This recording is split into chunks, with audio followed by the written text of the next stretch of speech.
राधा कृष्ण जी के व्यक्तित्व एवं कृतित्व के बारे में इस वीडियो के माध्यम से। अज्ञानता को दूर करके ज्ञान की ज्योति जलाई है। गुरु के चरणों में रहकर हमने शिक्षा पाई है। गलत राह पर भटके जब हम, तो गुरु ने ही राह दिखाई है।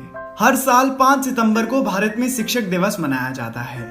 ये दिन है जब आप उन लोगों के लिए अपना प्यार और सम्मान दर्शाते हैं जिनसे आपको कुछ खास सीखने को मिला है।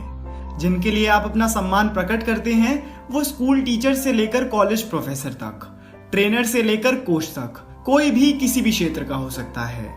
ये हम सभी जानते हैं कि इस दिन भारत के पहले वाइस प्रेसिडेंट और दूसरे प्रेसिडेंट डॉक्टर सर्वपल्ली राधाकृष्णन का जन्म हुआ था। उनका जन्मदिन भारत में टीचर्स डे के तौर पर मनाया जाता है, पर हम ये नहीं जानते कि सिर्फ उन्हीं के जन्मदिन पर टीचर्स डे क्यों मनाया जाता है और इतिहास में वो कौन सा किस्सा हुआ था जिसके बाद से 5 सितंबर को टीचर्स डे के तौर पर मनाया जाने लगा। इस वीडियो को अंत तक देखते रहिए, मैं आपको टीचर्स डे की पूरी कहानी बताऊंगा। डॉक्टर सर्वपल्ली राधाकृष्णन भारतीय शिक्षक और महान फिलोसोफर थे। पॉलिटिक्स ज्वाइन करने से पहले वे 40 वर्षों तक शिक्षक रहे। वे ऑक्सफोर्ड यूनिवर्सिटी में भी प्रोफेसर रह चुके हैं। डॉक्टर सर्वपल्ली राधाकृष्णन ने भारत को शिक्षा के क्षेत्र में नई ऊंचाइयों पर ले जाने में अहम भूमिका निभाई है। बचपन से किताबें पढ़ने के शौकीन राधाकृष्णन का जन्म तमिलनाडु के तिरुतनी गांव में 5 सितंबर 1888 को हुआ था। डॉक्टर राधाकृष्णन को सर्वपल्ली नाम उनके पूर्वजों से मिला, क्योंकि उनके पूर्वज सर्वपल्ली गांव में रहते थे। इसीलिए वे चाहते थे कि उनके नाम के साथ उनके गांव का नाम भी जुड़ा रहे। साधारण परिवार में जन्मे राधाकृष्णन का बचपन तिरुतनी और तिरुपति जैसे धार्मिक स्थलों पर बीता। वह शुरू से ही पढ़ाई लिखाई में काफी रुचि रखते थे। उनकी शुरुआती पढ़ाई Christian missionary foundation Lutheran mission school में हुई और आगे की पढ़ाई उन्होंने मद्रास क्रिश्चियन कॉलेज से पूरी करी। राधाकृष्णन को अपनी एकेडमिक लाइफ में कई स्कॉलरशिप से नवाजा गया और इन्हीं का इस्तेमाल करके उन्होंने फिलॉसफी में मास्टर्स की डिग्री हासिल करी। राधाकृष्णन ने फिलॉसफी का कोर्स खुद से नहीं चुना था और ना ही उनका इस फील्ड में कोई खास इंटरेस्ट था। हुआ ये था कि उनके कजन ने हाल ही में सेम कॉलेज से फिलॉसफी में अपनी ग्रेजुएशन पूरी करी थी और उन्होंने कोर्स खत्म होने के बाद अपनी किताबें राधाकृष्णन को दे दी। इन किताबों के मिलने पर ही उन्होंने तय करा कि वे आगे की पढ़ाई फिलॉसफी के क्षेत्र में ही करेंगे। उस समय पर मिशनरी इंस्टीट्यूशंस में ज्यादातर क्रिश्चियन प्रोफेसर्स हुआ करते थे और वो अक्सर हिंदुइज्म को क्रिटिसाइज किया करते थे। राधाकृष्णन को ये बात बिल्कुल पसंद नहीं थी और वे अक्सर इंडियन फिलॉसफी और हिंदुइज्म को प्रोटेक्ट करते हुए नजर आ सकते थे, पर जिंदगी में कभी भी उन्होंने किसी और इंस्टीट्यूशन या धर्म को ठेस नहीं पहुंचाई। इसके अलावा डॉक्टर सर्वपल्ली राधाकृष्णन की 16 वर्ष की उम्र में शिवकमु नाम की एक लड़की से शादी करा दी गई थी।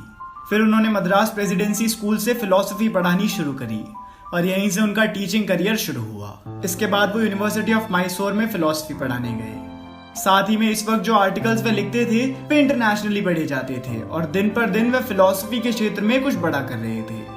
इसके बाद उन्होंने 2 किताबें लिखी, जिनमें से एक किताब का नाम था the philosophy of Rabindranath Tagore. ये किताब पूर्ण रूप से भारतीय स्पिरिट को दर्शाती है।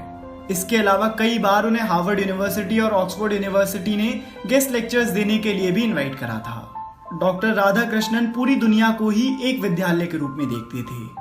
उनका मानना था कि पढ़ाई के द्वारा ही इंसान के दिमाग का सही प्रयोग किया जा सकता है। उन्होंने अपने लेख और भाषणों के जरिए भारत की फिलॉसफी को दुनिया के सामने रखने में महत्वपूर्ण योगदान दिया। सारी दुनिया में उनके लेखों की काफी प्रशंसा की गई है। इसके बाद उनका पॉलिटिकल करियर शुरू हुआ, जहां वो हमेशा इंडियन स्पिरिट और इंडियन कल्चर की रक्षा करते हुए सामने आते थे। वे इसके खिलाफ थे कि किस तरह से यूनिफॉर्माइज वेस्टर्न कल्चर हमारे देश के कल्चर को दबा रहा था। इनके जन्मदिन के दिन टीचर्स डे इसलिए मनाया जाता है क्योंकि जब वे 1962 में भारत के प्रेसिडेंट थे तो उनके कुछ दोस्तों और स्टूडेंट्स ने उनसे उनका जन्मदिन मनाने की अनुमति ली। इस पर उन्होंने कहा कि मेरे जन्मदिन के दिन जश्न सिर्फ मेरे लिए नहीं होना चाहिए, बल्कि सभी टीचर्स के लिए होगा तो मुझे बहुत गर्व महसूस होगा। तब देश भर में 5 सितंबर 1962 को पहली बार टीचर्स डे मनाया गया था। दुनिया के सभी महान व्यक्तियों का कहना है कि हम जब तक जिंदा हैं हमें तब तक जहां से मिले ज्ञान बटोरते रहना चाहिए। इस बात को एक महान फिलोसोफर ने इस तरह समझाया, एक बार एक पढ़ा लिखा इंसान और एक अनपढ़ इंसान एक साथ बैठे हुए थे और उनके सामने टेबल पर एक किताब रखी हुई थी। इस पर उन्होंने बताया कि अगर वो पढ़ा लिखा व्यक्ति भी उस किताब को नहीं पढ़ेगा तो उसमें और जो नहीं पढ़ सकता उसमें क्या फर्क रह जाएगा। इसीलिए जिस तरह से भी जहां से भी ज्ञान मिल सके ले लेना चाहिए। और ये सिर्फ किताबों तक ही सीमित नहीं रहना चाहिए। टीचर्स डे का एक स्टूडेंट और टीचर की जिंदगी में बहुत ज्यादा महत्व है। स्कूल्स और कॉलेजेस में इस दिन को धूमधाम से मनाया जाता है। वैसे तो टीचर और स्टूडेंट के रिश्ते में एक अनुशासन होता है, लेकिन इस दिन स्टूडेंट्स अपनी टीचर को खुलकर बताते हैं कि वे उनके लिए कितने स्पेशल हैं।